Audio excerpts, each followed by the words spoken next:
నిన్న కుక్కట్పల్లి సంగీత్ నగర్లో జరిగిన ఒక ఇన్సిడెంట్ నేను ఇప్పటికీ డైజెస్ట్ చేసుకోలేకపోతున్నా.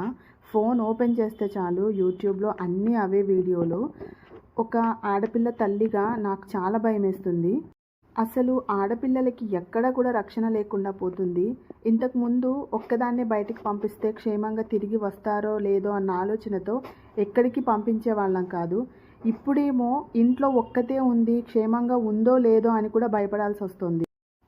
అంటే బయటే కాదు, ఆడపిల్లకి తన సొంత ఇంట్లో కూడా తనకి సేఫ్టీ లేకుండా పోతుంది.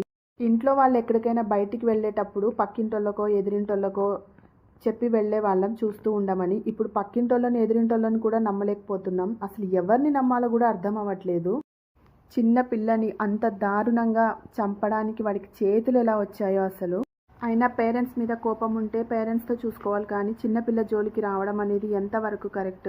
అందుకే ఇంట్లో పిల్లల్ని మాత్రం అస్సలు ఒంటరిగా వదిలి వెళ్ళకూడదు. అందుకే ఇంట్లో గ్రాండ్ పేరెంట్స్ ఉండాలి అనేది. వాళ్ళు ఉంటే మన పిల్లల్ని జాగ్రత్తగా చూసుకుంటారు. మనం కూడా ఏ టెన్షన్ లేకుండా బయటికి వెళ్ళి పని చేసుకొని రావచ్చు. మీరేమంటారు? కమెంట్ చేయండి.